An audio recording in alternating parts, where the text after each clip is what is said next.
The reason why you are still struggling as a remote worker based in Africa is because you believe that international companies are going to hire you and pay you heavily in dollars simply because you have a degree. But what if I tell you right now that we have international companies looking to hire Africans without a degree and pay them as high as $50 per hour? Relax. I know it sounds unreal, right? Well, even the Bible says that my people perish because of lack of knowledge. So in this video, I'm going to be giving you 7 jobs that you can do from the comfort of your home and make at least 2 million naira monthly. The 6th on my list made me over $30,000 on Upwork in 2 years working from Africa from the comfort of my home. You can go check for my Upwork profile and verify by yourself. This skill I'm telling you about helped me rent my first big girl apartment that cost me over 3 million naira. I will not only be telling you these skills.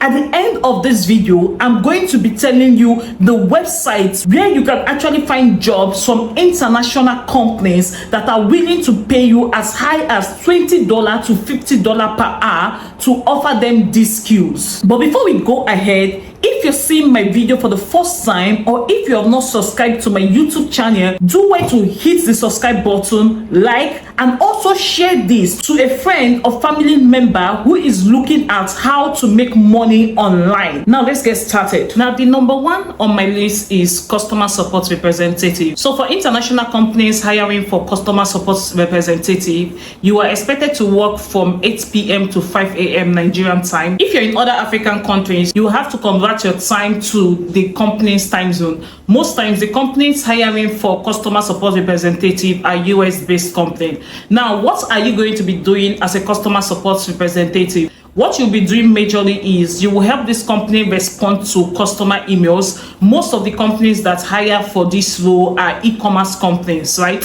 So they are looking for people to respond to customers' emails, customer inquiry, customer complaints. So as a customer support representative for international companies, this will be one of your duties. The second thing you will have to be doing as a customer support representative is to handle live chats. For example, all these companies are big companies that are willing to pay as high as $65 to $70 per hour. So they actually have a website that customers visit often. Now they will be expecting you to reply to live chats, inquiry from their customers. Also, you'll be expected to answer customer inquiries and help customers resolve basic issues. Now, what are the requirements to land a customer support representative job with an international company? The number 1 thing these companies are looking at is good written English, because you'll be responding to customer emails, you'll be chatting with their customers, and as a customer support representative, you're the first contact person these customers have to interact with. So 1, you must have a great written English, you must have a stable internet,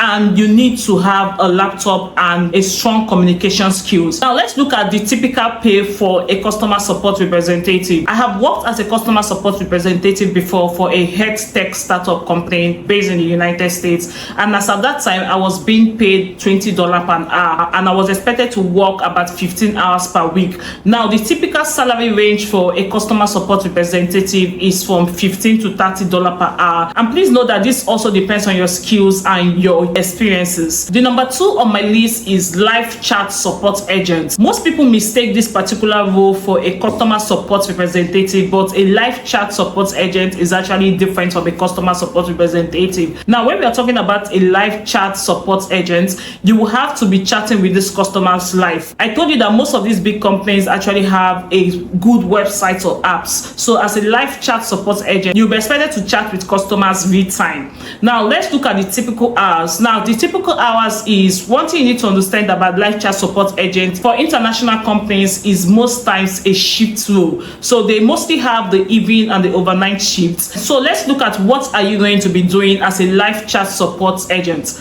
Now you'll be expected to respond to customers' inquiries via live chats, maybe through their website or their apps. you'll be expected to troubleshoot simple issues. Maybe during chatting with these customers, if you notice any issues like lagging in delivery of chats or any issue at all you notice, you will be expected to troubleshoot simple issues to the technical team.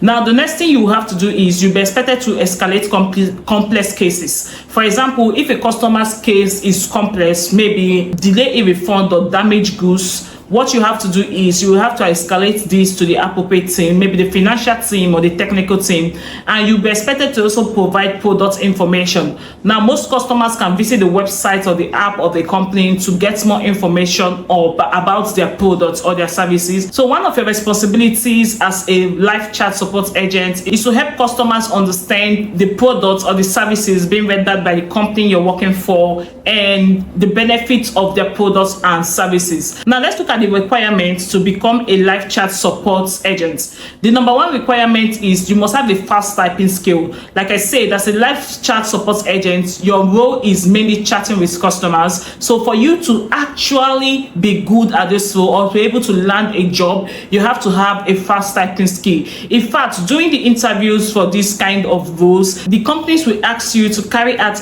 a typing speed test, and you have to carry out this typing speed test and share it to the company. So you should have a fast typing speed.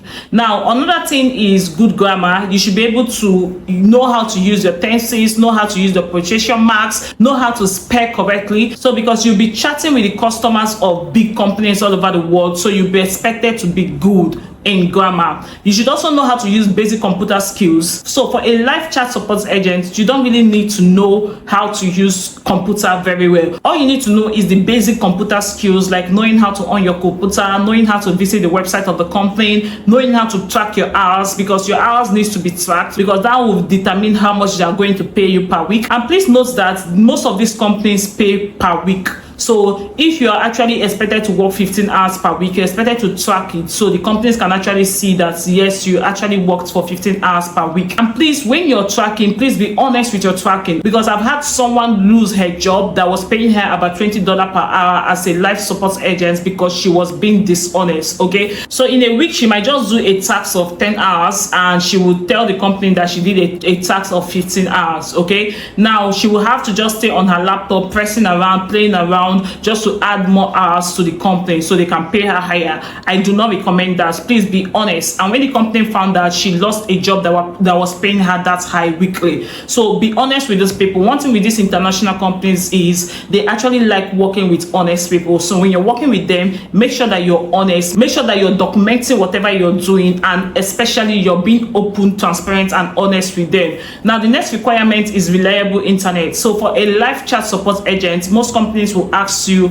to actually take an internet speed, because they want to know how fast your internet is, because they wouldn't want to have customers waiting for you to reply and you will end up not replying. So this is actually one of the major requirements for this role. Now, the salary for this role, most companies are willing to pay as high as $25 to $40 for this role, because most companies believe that their live chat support agent is the face of their company. So their live chat support agent helps them to convert a customer to a sale, so they're willing to pay that high for a live chat support agent. Now, the next on my list is virtual assistant. Now, mostly this is for night shifts. Most companies do hire their virtual assistants for night shifts. Okay, so the third on my list is virtual assistant night shifts. We have companies across the world hiring for virtual assistants, and mostly they want these people to work during the night. Okay, now examples of companies that hire virtual assistants for night shifts is the healthcare industry, the e-commerce industry, and the edutech industry, because they want people to be available 24/7 to help them attend to their customers.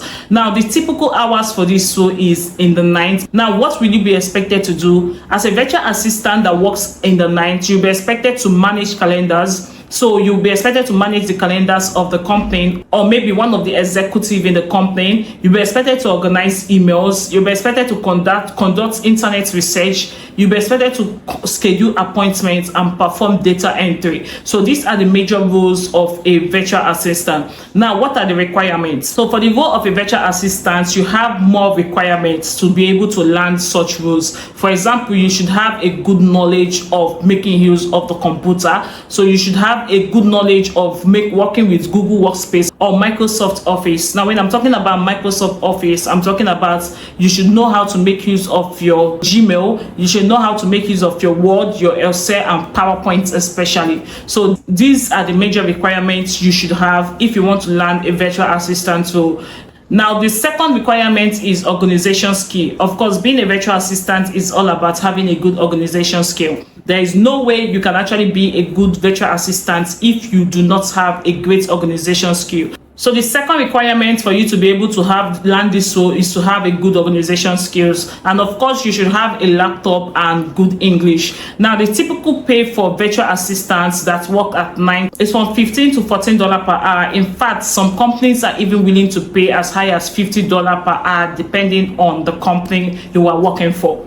Now, the third on my list is appointment setter. So most people tend to mistake virtual assistant for appointment setter, but it is not true. So a virtual assistant has a broader task compared to an appointment setter. So as the name implies, typically you will be expected to set appointments with companies or set appointment with customers or with clients. So you'll be expected to generate leads, qualify leads, schedule meetings for sales representative, and update the customer relationship management system.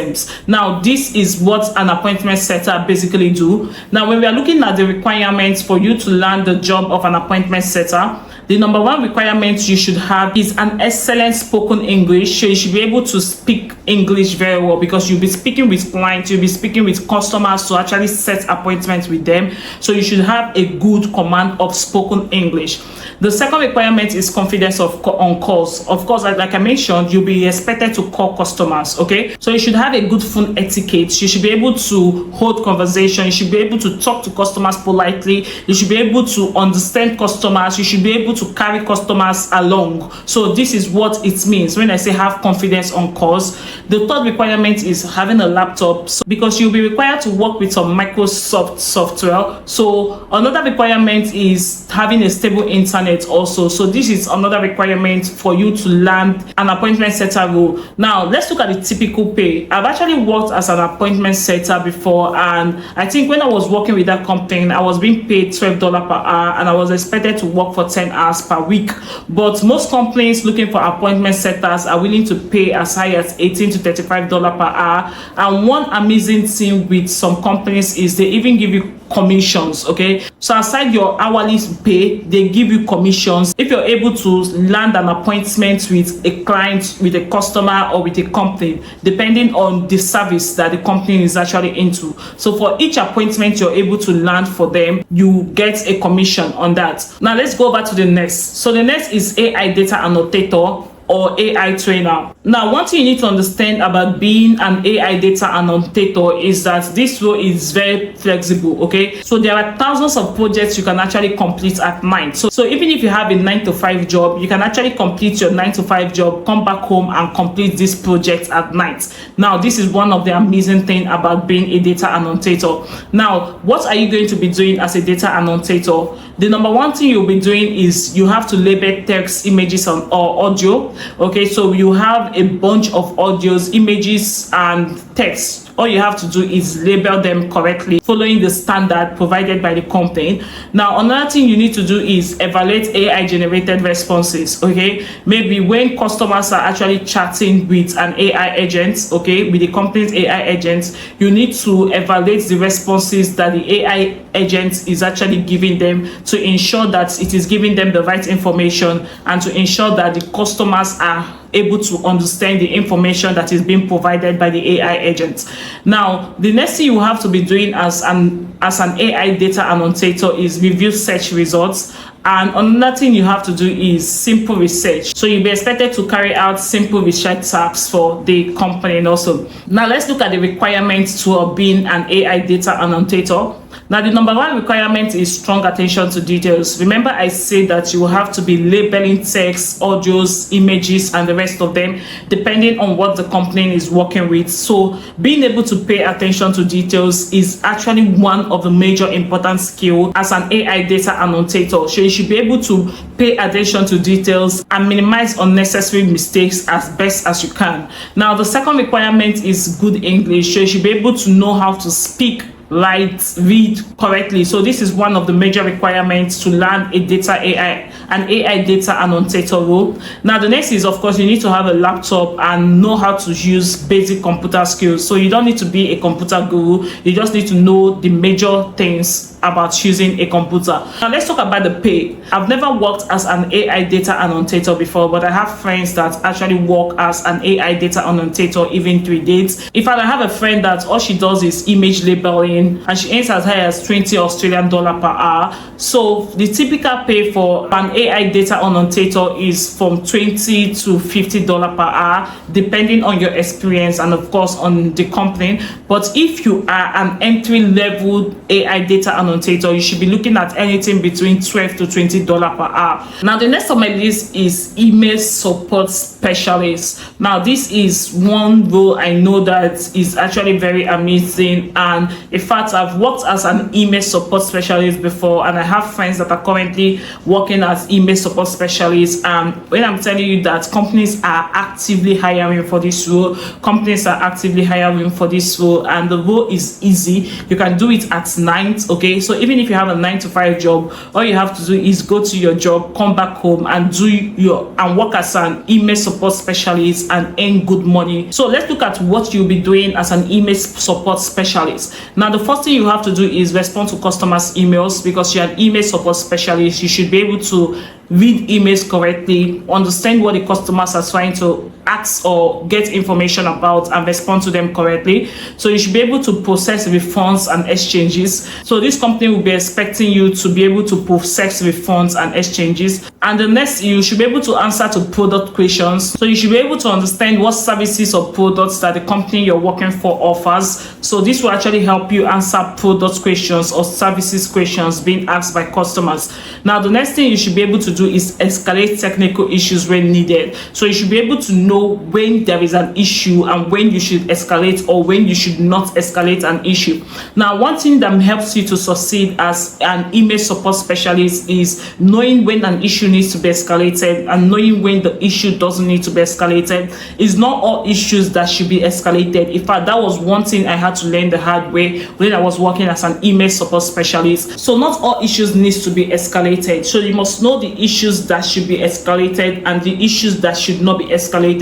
And one thing that helps you to succeed as an email support specialist is being proactive. As an email support specialist, you need to be proactive. You don't have to wait for the company or people ahead of you in the company to push you or tell you what to do. So you need to be proactive, know what to say, know what to do at every particular point in time. Now this is one of the things that makes you a good email support specialist. And above all, you should know how to make use of a computer and you should have a reliable internet. These are also one of the requirements to learn roles like this. So let's go over to the next on my list. Remember, I told you that for this particular role I'm about to mention, I actually earned a lot of money from this role. And trust me, if I come out here to tell you that I made a lot of money doing a particular thing, just know that that is the truth. I made a lot of money working in this particular space. Now the space is content moderator. People do not know because this is not a popular role, but a lot of international companies are looking at hiring content moderators for their website, for their apps, for their social media pages and everything. So content moderator is a skill that actually pays very well. And one amazing thing is most of these companies offer 2-4-7 jobs, and which simply means that you can even work in the night. So even if you have a 9-to-5 job, being a content moderator doesn't stop you from carrying out your 9-to-5 job. So you can simply wake up in the morning, go to your office, perform your 9-to-5 job, then come back home and work as a content moderator. Now let's go ahead to look at what are you going to be doing as a content moderator. Now, the first thing you need to know is that as a content moderator, you will be expected to review user-generated content.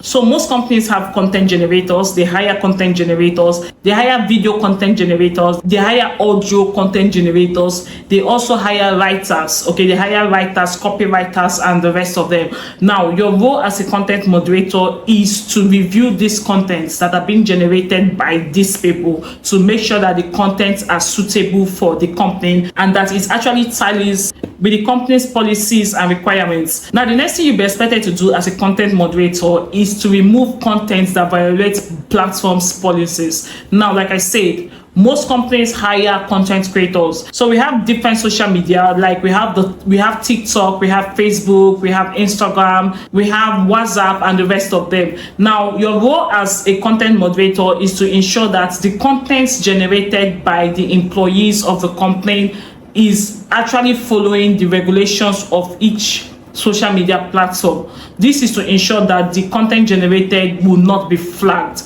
So the content writers or the video creators will not spend hours, months creating content that will end up being flagged or taken down. Now, your next role as a content moderator is to flag suspicious accounts. Another thing is to maintain community standards. So you should ensure that community standards are being upheld. So you have to review how their live chat support specialists, their email support specialists, their virtual assistants, how they reply to customers, how they attend to customers' issues to ensure that the standards of the community and the company is being kept. Now, let's go ahead to look at the requirements for you to be a content moderator. Now, the major requirement is attention to details. As a content moderator, you'll be working with different kind of content. You'll be reviewing different accounts. You'll be checkmating other employees. So you should have a great attention to details. So you should be able to cite problems. You should be able to know when something is wrong and know when to escalate issues and when not to escalate issues.